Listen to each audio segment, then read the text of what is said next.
Bonsoir mes amis, c'est Nicolas Sierra-Picard. Je voulais discuter avec vous, parce que mon ami Norberto, le plus congolais des Italiens, m'a envoyé une liste de questions dont je pense certaines pourront vous intéresser. Et alors la première question, je vous laisse la découvrir. Bonsoir, très cher frère Nicolas. Je te parle de mon poste de travail et... Tintin. Est-ce qu'un chrétien peut conduire un bus avec la marque de la bête 666? Alors un chrétien peut-il conduire un bus numéro 666? Ça, c'est une question signée Norberto. J'aime beaucoup ce frère. Et il m'en a envoyé une liste complète que je vais vous lire. On va les traiter les unes après les autres. Donc, un chrétien peut-il manger du halal? Un chrétien peut-il embaucher un frère chrétien au noir pour l'aider? Un chrétien peut-il se faire une chirurgie plastique? Un chrétien peut-il gérer un bureau de tabac, un point presse et un bar? Un chrétien peut-il mentir pour son travail? Un chrétien peut-il cultiver du chanvre dit thérapeutique? Un chrétien peut-il être gilet jaune? Un chrétien peut-il se refaire baptiser dans le Jourdain? Voilà la liste de questions que m'a transmise mon frère Norberto. Et je vous invite à regarder la toute première vidéo de la série que j'ai faite, donc la vidéo numéro 1, où je parlais de comment découvrir si on a affaire à une fausse doctrine. En général, il y a des signes tout simples qui consistent à voir l'esprit de désordre, l'esprit de dispute. Derrière les mots de la fausse doctrine, les fausses doctrines, il y en a des quantités, mais derrière les mots différents, il y a un esprit. Et c'est à l'esprit qu'on reconnaît à quoi on a affaire, si c'est un esprit de vérité ou si c'est un esprit d'erreur, une puissance d'égarement. De la même façon, toutes ces questions, je pourrais vous dire, voilà, les mecs, je vais vous donner un poisson, mais là, je voulais plutôt vous apprendre à pêcher. Comment est-ce que vous pouvez avoir vous-même la réponse à ces questions et à quantité d'autres, parce que des questions, il y en a plein. Des points difficiles, il s'en présentera toujours sur votre route. Et la meilleure façon d'avoir vous-même la conviction, parce que la Bible dit que ce qui n'est pas le produit d'une conviction, qu'est-ce que c'est qu'une conviction? C'est quelque chose que l'on s'est forgé soi-même, sur la base de ressenti, sur la base d'expérience, sur la base de vécu, et sur la base de ce que l'on a confronté dans la Bible, et que l'on a éprouvé comme étant vrai, réel et solide. Non pas une connaissance intellectuelle, un dogme que l'on a reçu et que l'on applique bêtement, c'est-à-dire sans réfléchir, mais une vérité que l'on a éprouvée et qui fait corps avec nous. Donc la Bible dit, ce qui n'est pas le produit d'une conviction, c'est un péché. Il y a quantité de gens qui vont mettre sur vous, quantité de joug, on appelle ça le légalisme, comme dit Ésaïe le prophète, règle sur règle, loi sur loi, des gens mettent sur vous des fardeaux et vous écrasent, apesantissent votre marche, et votre marche est là encombrée de quantité de lois, de règlements, de il faut, de yaka, de faucon, faut que tu fais ceci, fais cela, etc. Donc là, ce soir, je vous donne quelques réponses, mais je voudrais qu'à travers ces réponses, vous saisissiez la clé de la liberté. Comme disait ce cher président brésilien, il a conclu son discours à l'ONU par ce verset de Jean 8. Si donc le Fils vous affranchit, vous serez réellement libre. Eh bien, ce soir, donc, écoutez mes réponses. Peut-être que ça vous éclairera un petit peu, peut-être que ça vous donnera matière à réfléchir ou matière à contester, matière à ne pas être d'accord, parce que bon, moi j'aime pas la science infuse, hein. Mais surtout, gardez une seule pensée à l'esprit, c'est que le Fils vous rend réellement libre, et la vie du Fils, c'est ce qui est le fil conducteur de toutes les interrogations que vous trouverez sur votre chemin. Est-ce que ça m'édifie? Est-ce que ça édifie les autres? Est-ce que pour ma conscience et celle des autres, ça va avoir un impact? Est-ce que ça va pouvoir porter préjudice, porter atteinte au témoignage, ou est-ce que ça va glorifier le Fils de Dieu? Toutes ces choses-là sont en filigrane de toutes les réponses à ces quelques questions, mais les dizaines d'autres que vous aurez sur votre chemin.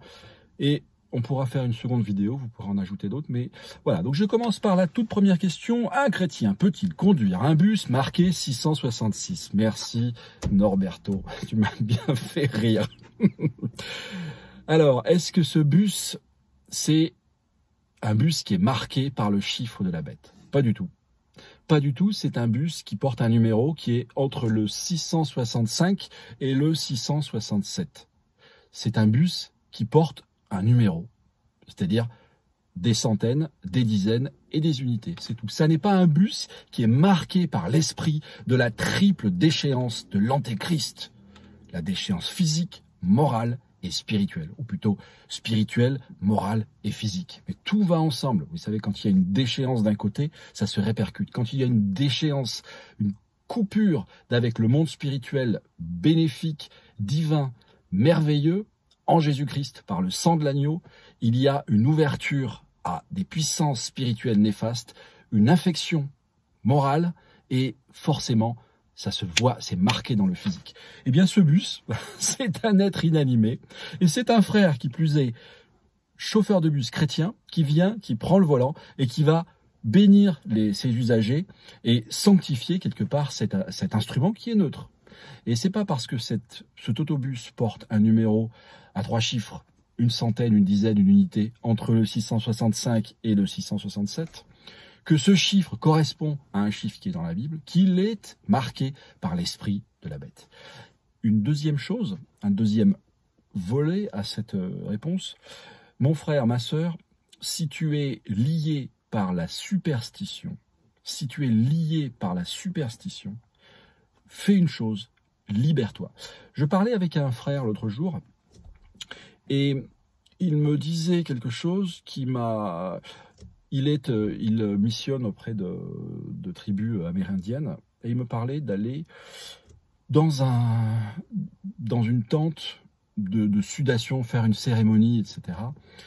Et je me disais, mais oulala, je vais être face à des puissances spirituelles mauvaises. Bien. Même si j'étais en enfer, la Bible dit que Jésus est allé prêcher aux esprits en prison. Même si j'étais en enfer, si le Christ est en moi, qu'est-ce qui peut me voler, me ravir cette paix? Si je mets ma foi dans des choses erronées, comme disait Job, je crois, ce que je redoute, c'est ce qui m'atteint.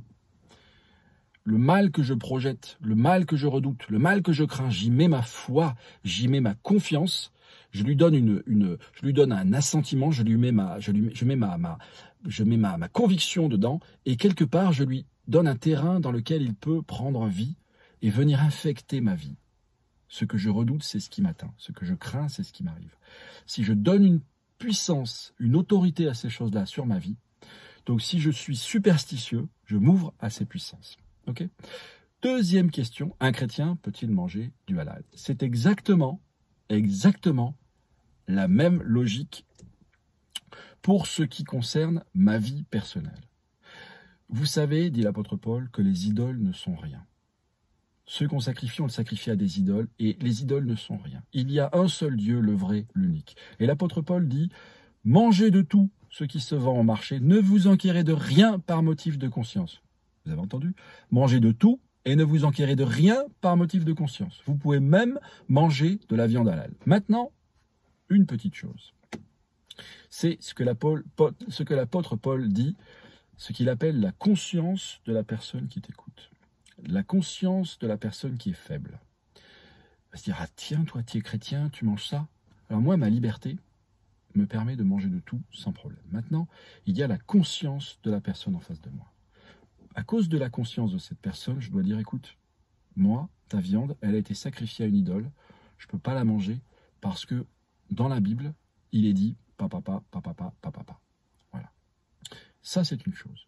Ma conscience est forte, je peux user de ma liberté, je mange de tout, tout est sanctifié par la parole. Et encore une fois, comme je disais, et la prière, encore une fois, comme je disais, si j'ai la conviction que des démons sont dans cette nourriture et qu'ils peuvent m'affecter, alors je serai infecté. Mais si j'ai la conviction que le sang de Jésus-Christ, son Fils, me purifie de tout péché, et que ce n'est pas, le royaume de Dieu ne consiste pas dans le manger et le boire, mais la grâce par le Saint-Esprit, cette chose-là est sanctifiée, je peux manger de tout, sans m'enquérir de rien par motif de conscience, je suis libre en Christ. Parce que le Christ m'a affranchi. Je suis libre de tout, je suis libre du péché, je suis libre des influences démoniaques. Je peux même prendre du poison. Et si je bois du poison, si un serpent me mord, comme l'apôtre Paul, il le secoue dans le feu et le poison n'a pas d'effet sur lui. Et les gens prenaient Paul pour un dieu. Ça, c'est le deuxième volet de cette réponse. Il y en a un troisième qui, lui, me pose question. J'en ai parlé dans l'émission de radio que j'ai fait sur Phare FM sur les quick halal. La viande halal est sacrifiée donc à cette idole qu'on appelle Allah, avec une technique particulière qui consiste à orienter la bête vers la Mecque, etc. Bon, là, il est clair que c'est un acte démoniaque.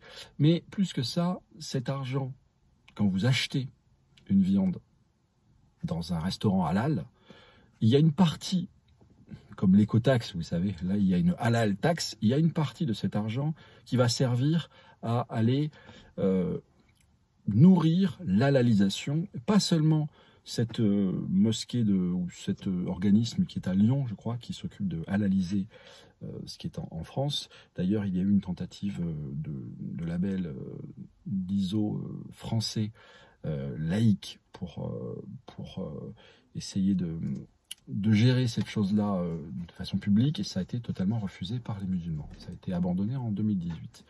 Bien, donc quand vous achetez cette viande, une partie de cette viande va à ce procédé, à ces gens qui halalisent, et cet argent sert à l'islamisation du pays. D'ailleurs, il semblerait que les frères musulmans soient derrière aussi. Donc, un chrétien peut manger halal à cause de la conscience de la personne qui le regarde. Si la personne l'interroge, il peut et il doit même s'abstenir.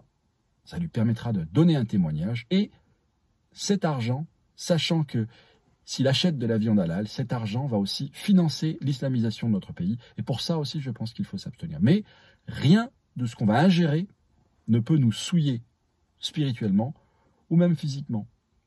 Rien. Pourquoi? Parce que la grâce de Dieu est plus forte que toutes ces puissances de ténèbres. Même si on prenait un poison, dit Jésus, ils boiront des breuvages mortels et ceux-ci ne leur feront point de mal. Là où tu mets ta foi, au clou où tu accroches ton espérance, là où tu accroches ton espérance, ces choses-là viendront influencer ta vie et germer dans ta vie. Si tu accroches ton espérance à des choses de superstition, oh, je vais être infecté par des démons, oh là là, si je vais là-bas, je vais me ramasser un Raoul, ça c'est clair, hein. Oh, pétard de pétard, voilà. Évidemment, tu vas commencer à te trouver sclérosé, te bloquer, et tu ne vas pas vivre la vie glorieuse des enfants de Dieu. Troisième question, un chrétien peut-il embaucher un frère chrétien au noir pour l'aider? Alors là, c'est une question difficile. J'ai fait la même réflexion à mon épouse l'autre jour. Nous vivons dans le pays qui est le plus écrasé de taxes. Le gouvernement nous prend déjà tellement d'argent. On est à plus de 62 ou 63% de prélèvements quand on crée de la richesse, puisque la richesse, c'est pas l'argent sur vous savez que l'argent qui est en train de travailler, c'est comme si moi j'étais en train de dormir chez moi, donc l'argent dort sur un compte et en même temps il est en train de travailler sur un vous voyez, c'est pas possible. Donc l'argent, la richesse, c'est pas les zéros électroniques qui dorment dans des banques et qui sont utilisés pour des magouilles financières. La richesse, c'est ce que l'on produit, ce que l'on fait. Okay. Le trésor d'un homme, c'est son activité, dit la Bible. Le trésor d'un homme, c'est son activité. Et cette activité, beaucoup de gens ont des entreprises en France, et certains, je ne vais pas justifier le travail au noir, c'est pas ce que je suis en train de dire, mais certains, parce qu'ils sont tellement pris à la gorge par des cotisations, d'accord, qui sont à des niveaux, à des hauteurs, à des niveaux qui sont totalement asphyxiant, on arrive à prendre entre 30 et 40, 50%, 60% de l'argent, du produit, du travail qu'il génère, le passer à l'as, le passer à droite, et donc gruge le système, il triche.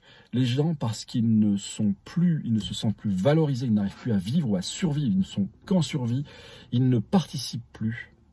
Ils ne sont plus participants de ce système, ils ne jouent plus le jeu de ce système.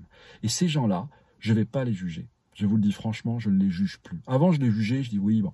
Nous, en tant que chrétiens, c'est sûr, il faut qu'on soit recto, il faut qu'on soit droit, il faut qu'on soit juste, mais franchement, pour répondre à la question du frère,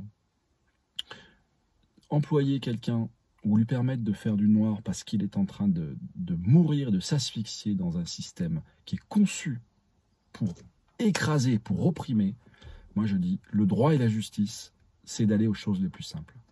Tu peux très bien donner un service et rendre un service, et même rendre ce service contre de l'argent. Voilà. Et j'en viendrai même à ce qui se faisait. Je lisais un livre d'un homme qui travaillait pour Jeunesse en Mission, Rudy Lack, et qui racontait comment il avait livré des Bibles en Albanie, qui était un pays musulman, non, en Bulgarie, je crois, dans les années 80 ou 90. Il livrait des Bibles et donc il contrevenait à la loi qui interdisait l'import de littérature étrangère. Eh bien, cet homme-là était dans l'illégalité la plus totale. Et pourtant, il était dans la bénédiction la plus complète de Dieu. Même s'il sentait sur lui la trouille. Eh bien, je dirais que de nos jours, de plus en plus, c'est presque un devoir civique de désobéir, ou en tout cas d'essayer de faire une entreprise, ou d'essayer de faire de l'argent. De nos jours en France, moi je sais, j'ai travaillé dans des entreprises et j'ai été partie prenante de certaines d'entre elles. On ne peut plus faire de l'argent avec la main-d'œuvre en France, ça n'est plus possible. On dirait que le système est conçu de telle façon qu'on ne puisse plus. Alors, non, c'est pas bien de travailler au noir. Mais oui, je comprends les gens qui le font parce que les temps sont difficiles et si tu le fais accidentellement, si tu le fais une fois ponctuellement pour aider la personne et en guise, je dirais, de coup de pouce ou d'aide comme ça, ponctuelle, mais si ça devient une façon de faire, vous savez, la Bible dit, tu ne mettras pas une muselière au bœuf quand il est en train de fouler le grain. Mais si le bœuf organise un petit commerce de grains avec tous ses copains bœufs des alentours et qu'il prend, hop, une pour moi, une pour les copains, une pour moi, une pour les copains, là, c'est ce qu'on appelle la malice, et la malice en droit, c'est une circonstance aggravante. On n'a pas à organiser son insolvabilité ou à organiser la fuite de l'argent ou à organiser, voilà, accidentellement, je comprends, dans la disette, dans la difficulté et de façon ponctuelle, je comprends tout à fait. Je comprends aussi pourquoi des non-chrétiens le font, je les comprends tout à fait. Je comprends pourquoi ils ne sont plus partie prenante de ce système qui devient inhumain. Je les comprends tout à fait, je ne les approuve pas, je les comprends. Mais de là à en faire un mode de vie et s'enrichir, parce que aussi des gens s'enrichissent avec ça, et arrivent au niveau de vie qu'ils estiment devoir être le leur parce qu'on les gruge et on les vole, je dis non. Question suivante. Un chrétien peut-il se faire une chirurgie plastique? Alors, ça rejoint un peu les questions de la beauté, Moi, je dirais qu'en tout, la Bible dit qu'un chrétien doit s'habiller avec modestie. Qu'est-ce que c'est que la modestie? La modestie, ça consiste à estimer que un habit est là pour cacher la nudité, un habit est là pour nous couvrir, mais de façon modeste, et un habit est là aussi pour nous tenir chaud, et un habit est là pour nous représenter aussi face à des gens. Il doit être propre, il doit être sobre. Maintenant, il y a des gens pour qui l'apparence est tout. Et certains estiment qu'ils n'en ont pas assez et il leur en faudrait un peu plus. Certains ont des complexes vis-à-vis de ça. Certains ont un complexe parce qu'ils ont un nez qui est disgracieux. Je dirais que, bon, en théorie, on est censé s'accepter tel que l'on est. En théorie, on est censé se présenter du mieux que l'on peut et s'embellir un peu, mais sans excès. Parce que quand on met un excès sur l'embellissement, la présentation de l'extérieur, vous savez, des gens qui passent des heures devant un miroir à se regarder, vous ne croyez pas qu'ils ont attrapé un esprit de séduction? Vous voyez ce que je veux dire? Si on se met devant le miroir juste pour ajuster, ça va. Si on s'habille bien juste pour bien présenter, bien représenter, ça va. Mais si on est dans le plus, dans la séduction, dans attirer à soi la gloire, les regards, les applaudissements, ça pose problème. Alors pour répondre directement à la question de mon frère Norberto, le plus gabonais des Italiens, le plus italien des Gabonais au choix, pour répondre à la question de Norberto, je dirais que oui, un chrétien peut faire de la chirurgie plastique. Un chrétien peut tout faire. Il n'y a rien qu'un chrétien ne puisse faire. C'est un peu compliqué ce que je dis là. Oui, il ne peut pas assassiner une personne, oui. Mais disons que si ça ne contrevient pas aux 10 commandements, évidemment. Un chrétien peut tout faire.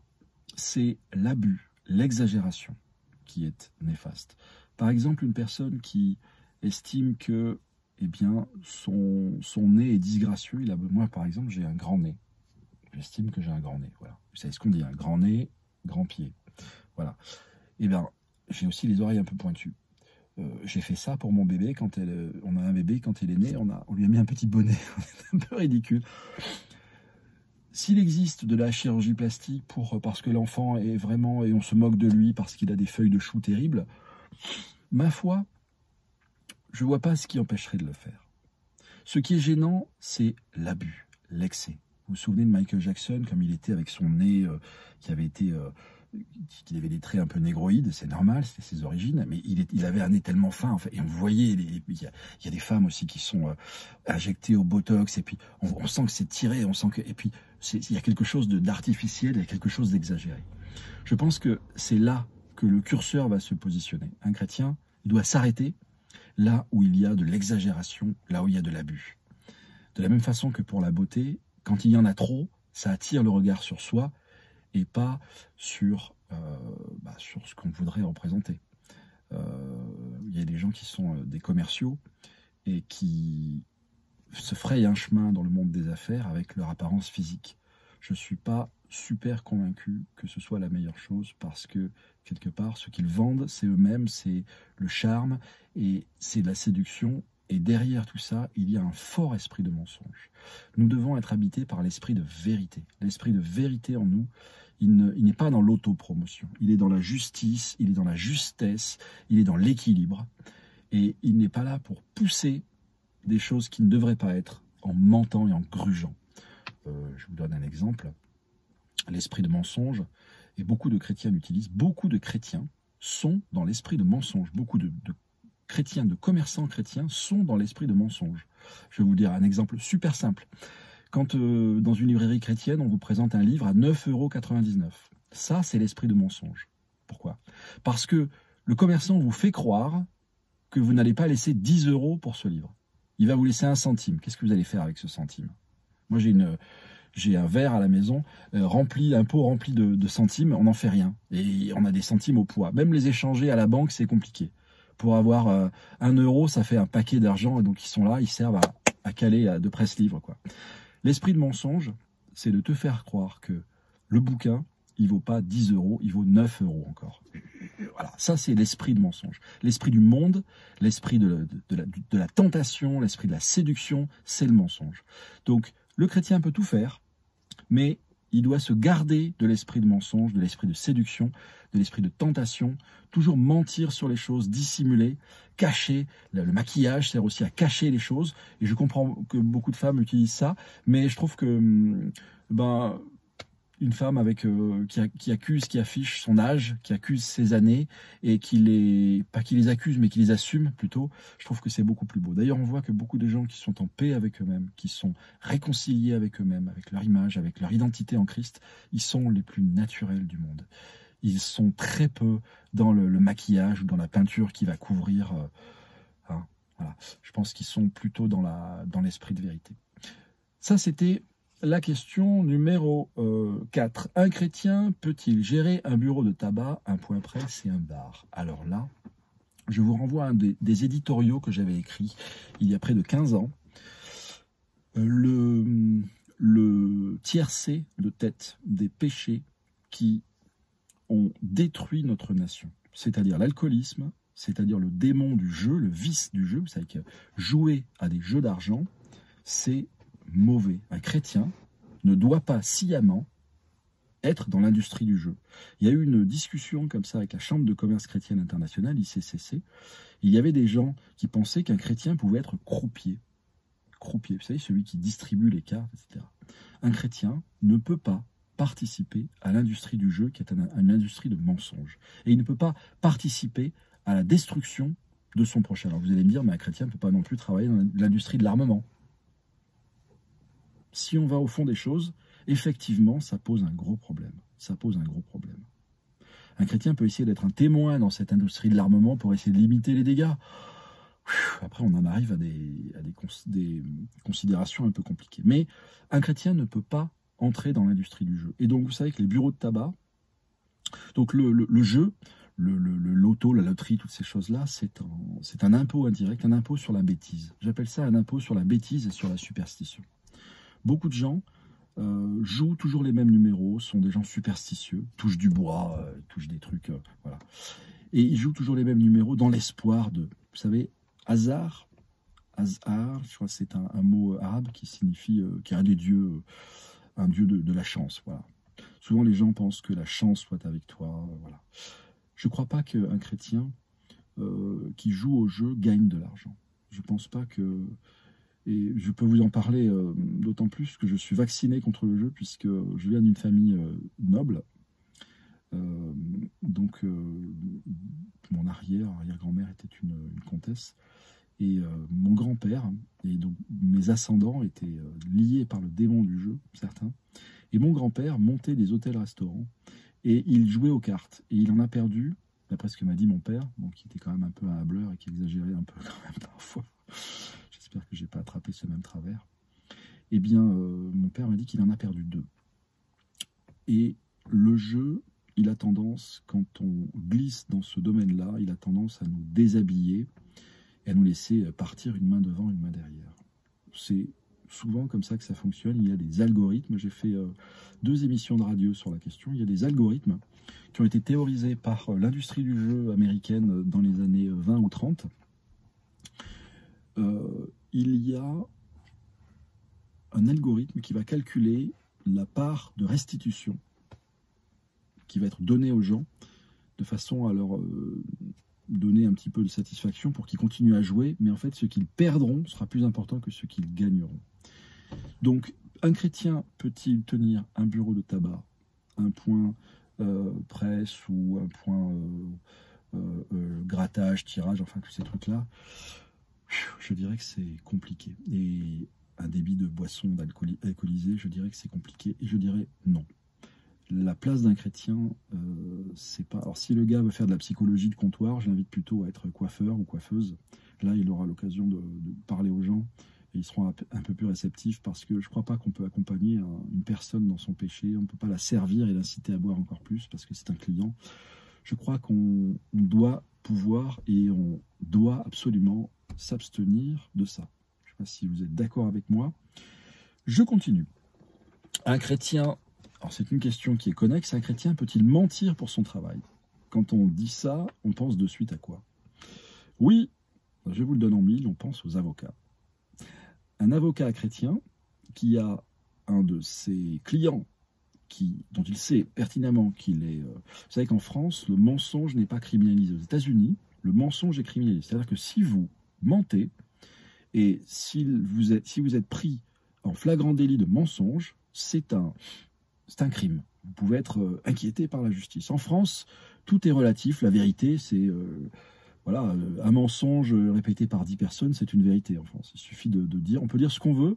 On n'est inquiété de rien. La vérité n'existe pas. La vérité, vous savez...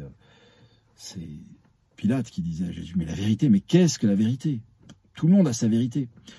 Je ne crois pas, non. Je crois que la vérité, elle existe si un avocat chrétien a un client qui lui dit, écoutez maître, j'ai tué 4 personnes. Les 3 premières, je les ai tuées de telle façon, et la 4e, ça a été accidentel. Je voudrais plaider plaider autre chose et dire que je n'étais pas là, que c'était pas moi. Voilà, et d'ailleurs, j'ai mon épouse et 3 personnes qui disent que j'étais avec eux à ce moment-là. Donc l'avocat chrétien, sachant cela, il va devoir choisir son camp. Soit il choisit celui de la vérité, et donc il doit dire à son client, écoutez, je ne peux pas vous défendre. Soit il va dire à son client, écoutez, je prends votre argent, je vous prends un peu plus d'argent, parce qu'après je vais être damné. Je plaisante, mais quand on en arrive à accepter ça, c'est que notre vie est polluée, on n'est plus en contact avec le vivant et le vrai. Parce que le vivant et le vrai, l'esprit de vérité en nous, il ne se satisfait pas de mensonge. Vous savez, la Bible dit, il n'y a pas le yin et le yang. En Dieu, il n'y a pas une petite tache blanche.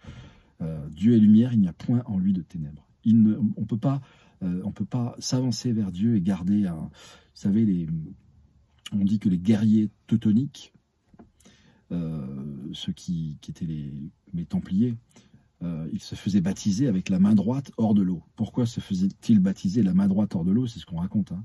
Parce que c'était la main qui tenait le glaive. Donc ils se faisaient baptiser en entier, mais pas la main qui tenait le glaive.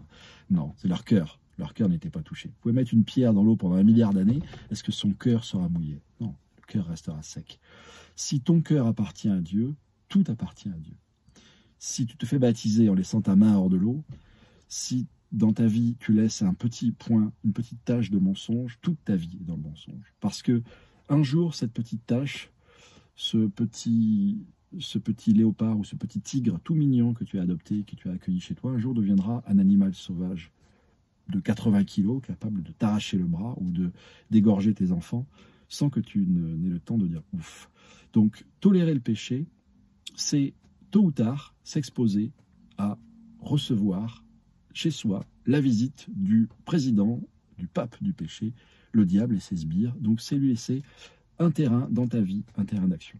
Donc, non, un chrétien ne peut pas mentir. Maintenant, il existe de pieux mensonges. De pieux mensonges. D'ailleurs, je crois que c'est Corrie ten Boom qui racontait qu'ils ont dû mentir, utiliser des mensonges. Alors, souvent, on ne dit pas forcément, on ne répond pas avec un mensonge direct. On dit une demi-vérité, où on tourne les choses de façon à ce que la personne comprenne ce qu'elle veut, mais ce n'est pas vraiment ce qu'on a dit. Nous, on sait que... Voilà. C'est ce qu'on appellera un pieux mensonge, pas un péché mignon, attention. Le péché mignon, c'est justement ça qui est la porte d'entrée des choses mauvaises dans notre vie. Non, non, je parle d'un pieux mensonge. Un pieux mensonge, c'est « Est-ce que j'ai le cancer ?» Écoute, tu as une maladie, on ne va pas dire qu'il a un rhume des foins, parce que là, ça serait carrément mentir, mais il y a des façons de dire les choses, il y a des façons d'amener les choses. Et ensuite, est-ce que il y a des chrétiens cachés dans cette grange? Et on sait que si on dit oui, ils vont être saisis, ils vont être abattus sur le champ.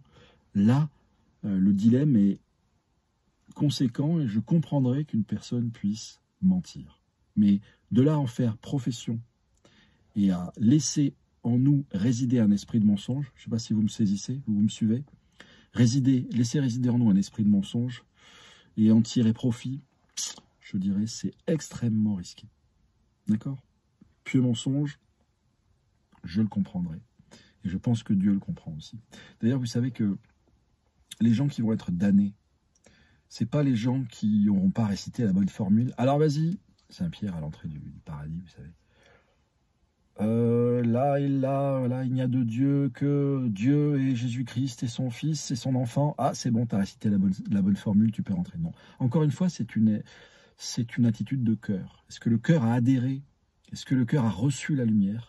Est-ce que le cœur s'est vidé de ce qu'il contenait? Est-ce que le cœur s'est vidé de son péché? Est-ce que le cœur a compris son état de péché? Est-ce que le cœur a accepté cette substitution, cette transsubstantiation, cette substance divine venant en lui enlever son état de péché et le faisant entrer dans l'état de grâce par la vie du Christ ressuscité? C'est ça qui fait qu'on est un enfant de Dieu et qu'on est vraiment en Christ. Ou alors est-ce que voilà, on a adhéré intellectuellement à une doctrine? Donc de la même façon, on peut dire même un mot qui serait, par exemple, si est-ce qu'il y a des chrétiens dans cette grange?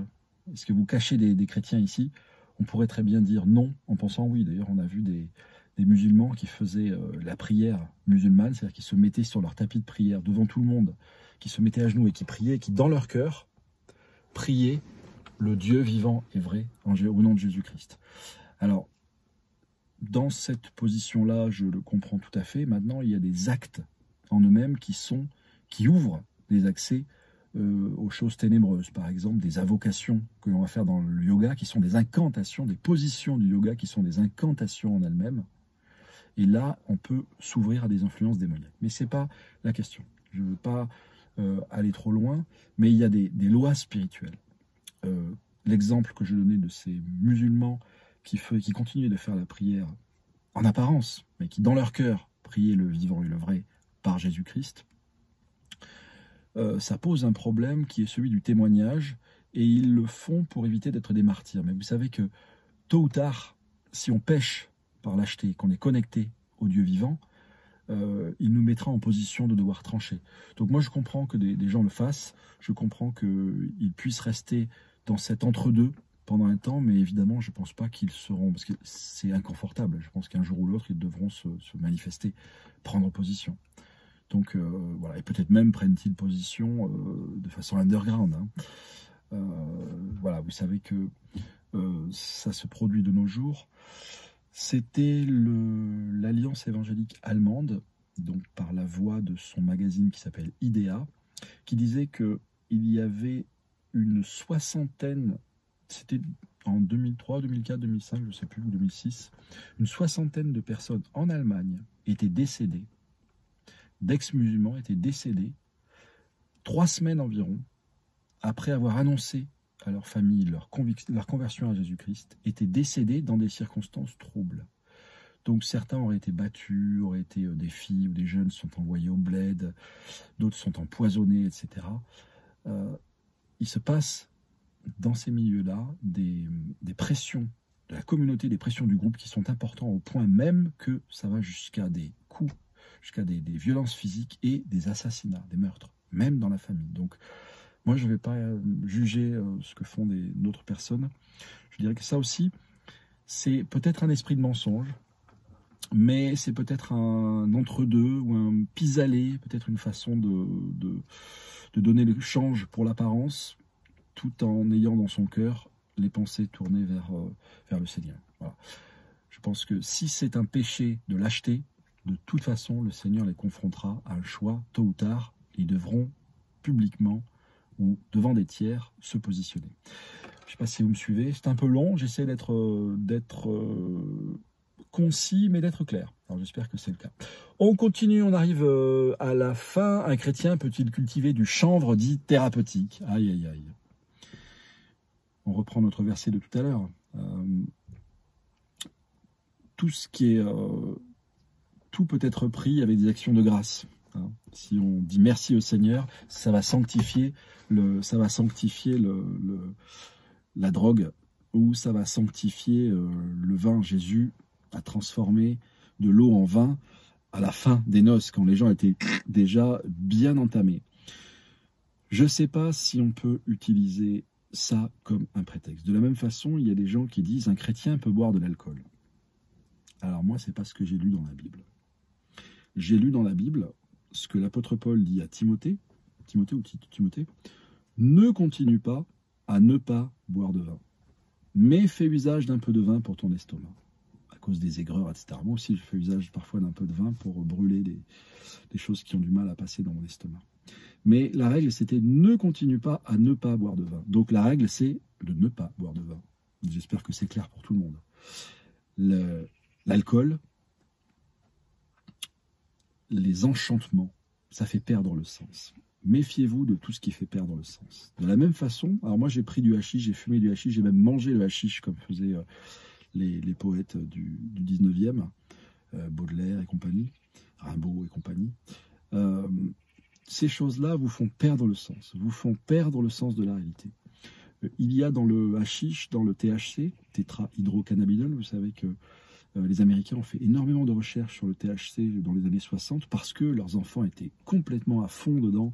Donc ils ont fait énormément de recherches. Il y a plus de 400 poisons dans le hashish. Même s'il y a quelques produits, quelques trucs qui sont bénéfiques, notamment soi-disant pour les bronches, les 400 poisons, et notamment ceux qui consistent, ce THC qui va dans le cerveau donner cette impression de... Vous savez, c'est l'effet des psychotropes, c'est l'effet des drogues, hein. Cette impression de tout comprendre. En fait, c'est comme si vous jouiez au billard avec vos cellules, avec vos synapses, avec vos neurones. Donc, vous allez avoir des fulgurances comme ça, vous allez comprendre des choses.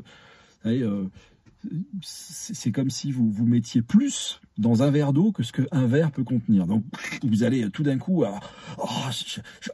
mais vous ne savez pas forcément mettre les mots dessus. Plus que ça, l'effet du THC sur votre cerveau, sur vos neurones, c'est que, ayant créé toutes ces connexions, joué au billard dans vos neurones, dans tous les sens, de façon fulgurante et incroyable, ça va fragiliser les synapses et casser les connexions, de sorte que, par moment, Vous avez un blanc. Vous avez des gens, vous parlez avec eux, et ils ont des trous de mémoire. Ils sont atteints de ces troubles-là.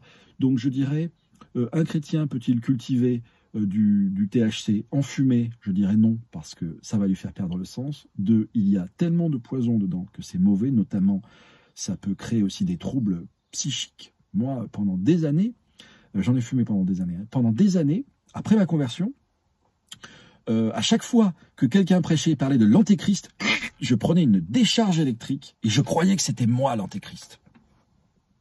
Je souffrais de troubles mentaux, psychiques, spirituels, à cause de la prise de ces drogues, et aussi je prenais des médicaments, etc. Je prenais des amphétamines, des hallucinogènes, etc.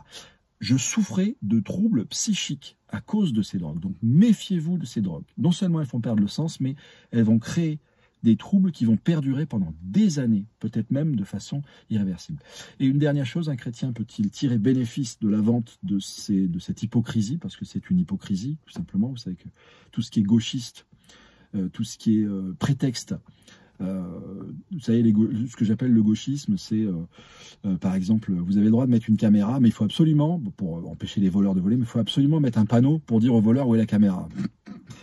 Et il se tire une balle dans le pied. Donc cet esprit-là, qui est tout le temps en train de dire, de dire, oh mais c'est pas grave finalement, d'excuser le péché, de fortifier les mains des méchants, cet esprit-là, c'est l'esprit du péché. C'est la porte ouverte du péché pour se garder encore un petit droit d'accès, une petite porte d'entrée, une petite, toute petite, minuscule, pour continuer à venir pousser et un jour devenir la plante et reprendre pied sur la vie et empêcher la personne de sortir du péché. Donc, non seulement je ne peux pas prendre ce produit, si c'est pas bon pour moi, c'est pas bon pour les autres. Et je peux évidemment pas en tirer bénéfice. Et surtout pas pour l'œuvre de Dieu. Il ne faut pas exagérer non plus quand même. Hein. On a vu des couvents de bonnes sœurs aux États-Unis, ça avait fait scandale, ça c'était dans Courrier International. Elles avaient fait fructifier leur argent pour leur retraite. Vous savez qu'il n'y a pas de système de retraite aux États-Unis. Vous devez placer votre argent dans ce qu'on appelle des fonds de pension. Et donc vous le jouez. C'est comme si vous jouiez aux cartes. C'est des gens dont c'est le métier qui vont jouer aux cartes. Ils ne jouent pas aux cartes, ils jouent sur les marchés financiers. Ils jouent votre retraite de façon à la faire fructifier parce qu'il n'y a pas de système à points comme chez nous de retraite par répartition. Ils ont un système de retraite par répartition, justement. Et donc, ces sœurs-là, ces bonnes sœurs, avaient investi leur fonds dans un fonds de pension de l'armement.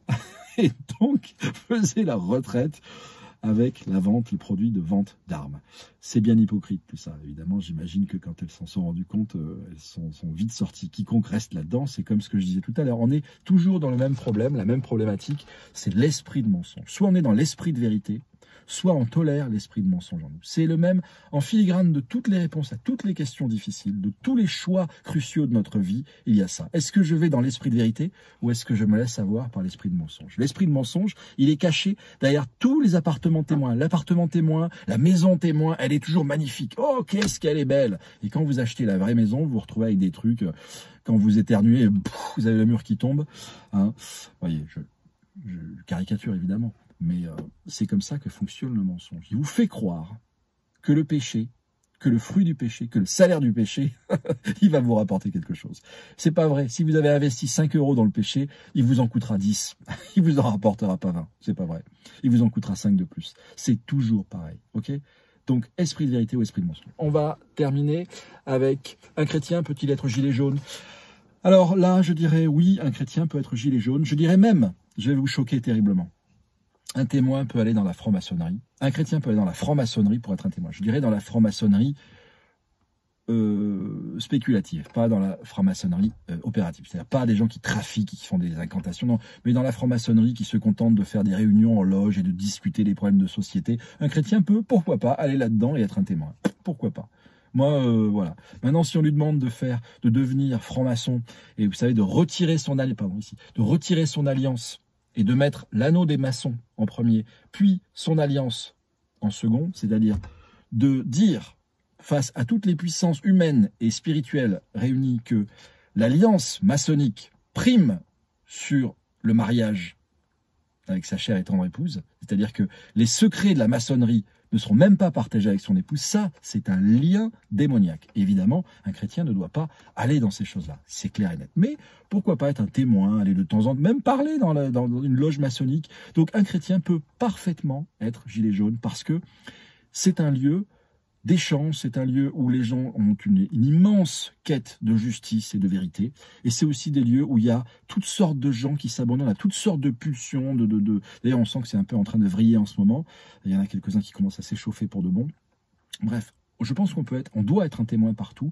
Et donc, je pense qu'on peut s'engager dans la vie politique, dans la vie associative. Et donc, être un gilet jaune. Maintenant, s'il s'agit, toujours pareil, esprit de vérité ou esprit de mensonge, esprit de vérité ou esprit d'erreur, et là, on a des actes violents, qui sont d'ailleurs, entre parenthèses, pas forcément commis par les gilets jaunes eux-mêmes, mais souvent par des gens qui sont d'extrême gauche, ce qu'on appelle les black blocs, enfin bon, c'est des gamins un peu excités, quand c'est pas peut-être des policiers eux-mêmes qui font ça pour pourrir la réputation de certains mouvements. Vous savez, je ne m'étonne plus de rien de nos jours, je ne m'étonne plus de rien. Donc, évidemment, un chrétien ne peut pas participer à la folie et vous savez, c'est comme dans le carnaval au Brésil. Pendant ces moments de carnaval où les gens sont sous le masque, c'est les moments où il y a le plus de meurtres. Donc évidemment, quand vous êtes sous le masque, quand vous êtes dans le feu de l'action, dans une manifestation, et il y a des gens qui commencent à entrer dans un magasin pour le piller, pour voler, tout ça, il y a une espèce d'effet de foule, d'effet d'emballement, et je pense qu'un chrétien doit se garder de tout ça, parce que quand vous êtes pris dans un engrenage, dans un effet de foule, vous en venez à avoir... On revient aussi aux drogues et aux alcools qui nous font perdre le sens. Vous arrivez à un moment à dépasser, aller au-delà de ce que vous auriez voulu faire. Vous le savez bien, quand on est pris dans un mouvement de foule, quand on crie, vous savez, des slogans maintenant, tout le monde déteste la police et tout le monde déteste la police. Un chrétien ne peut pas dire ça. On ne peut pas dire ça. Parce que tout le monde déteste la police, c'est pas vrai. Et puis, la police, c'est des gens qui font leur métier. Parmi les policiers, il y en a quelques-uns qui vont au casse-pipe. Et parmi ces quelques-uns, il y en a quelques-uns qui le font pour l'argent et qui sont de véritables nervis du gouvernement en place et qui sont utilisés pour aller casser les piquets de grève. C'est ce qu'on a toujours vu de tout temps à jamais, ça a été ça. Donc, dire tout le monde déteste la police, je pense que le chrétien, dans la manif, quand il y aura ce slogan-là, il se taira. Par contre, s'ils disent Macron démission, moi, ça ne me gênerait pas de le dire. Pourquoi? Parce que pour moi, cet homme n'est pas légitime. Et pour moi, il vaut mieux obéir à Dieu plutôt qu'aux hommes. Et quelquefois, je me rends compte que dans les aspirations à la vie simple, on revient au problème du travail au noir, dans les aspirations de nos contemporains, ne serait-ce qu'à survivre, eh bien, je me rends compte qu'on les spolie de tellement de choses, on les prive de tellement de choses. Évidemment, dans une société matérialiste, évidemment, ça pose des soucis. Et nous, chrétiens, on doit avoir une vie frugale. Et certains, avec l'argent de la CAF, ils vont s'acheter des écrans plats de 4 mètres de large. Vous venez voir la télévision chez moi, elle est minuscule. Hein, parce que la télévision, elle n'a pas une grande place chez nous. Voilà, les enfants regardent quelques dessins animés. Mais bon, voilà, on n'a pas... Bon. Mais c'est pas le cas de tout le monde. Eh ben, c'est pas leur cas. Moi, je suis un témoin auprès d'eux. Et si je peux les aider, si je peux de temps en temps venir et dire une parole, et dire, écoutez, comme l'apôtre Paul, quand il était sur le bateau, quand les centurions ont pris leurs armes et qu'ils allaient tuer, estourbir les prisonniers, achever les prisonniers au moment du naufrage, l'apôtre Paul, il a dit, non, les gars, hey. Vous voyez? Donc, si on peut être là, et avoir une voie de modération, de pondération, je pense que ça peut être notre place. Alors, dernière chose, un chrétien peut-il se refaire baptiser dans le Jourdain? Je vous renverrai à ma vidéo sur le baptême et le rebaptême, de la même façon que un chrétien peut renouveler avec son épouse ses vœux de mariage et refaire une espèce de mariage, de simili-mariage 20, 25, 30 ans après, 10 ans après, pour renouveler ses vœux. Je pense qu'un chrétien peut très bien avoir envie de se refaire baptiser parce qu'il y a des choses qu'il n'avait pas intégrées au moment de sa conversion, au moment de son baptême. Moi, je me suis fait baptiser en 1990 et je me rends compte que j'ai rien compris. Mais bon, je comprends que des gens aient envie de se refaire baptiser et je comprends aussi que certains ont envie de se faire baptiser dans le Jourdain. Alors pourquoi est-ce que ça peut quand même poser un problème, cette histoire de Jourdain? Parce qu'il y a ce qu'on appelle le syndrome de Jérusalem. Vous avez des gens, quand ils arrivent à Jérusalem, ils font des espèces de bouffées délirantes, de délire mystique, et ils partent, ils font des plans, ils partent en délire comme ça. Et tout d'un coup, des gens qui sont plutôt calmes, plutôt équilibrés, vont avoir cette bouffée délirante. Et bon, c'est un phénomène qui s'observe souvent, on appelle ça le syndrome de Jérusalem. Là, je vous mets en garde.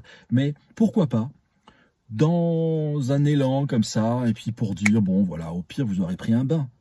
Hein, et puis au mieux, vous aurez, en public, refait cet engagement-là, pour peu que ce ne soit pas, évidemment, quelque chose de... Vous savez, comme ces gens qui vont acheter, comment il s'appelle, le général de Dieu, là, je sais plus... c'est cette huile soi-disant bénite qui, quand il la jette sur les gens sont n'importe quoi. Alors, pour peu que ce soit pas là encore une superstition qui vous pousse à croire que si vous êtes baptisé dans le Jourdain, cette eau est particulièrement sanctifiée. Pensez donc, hein, pensez donc. Non.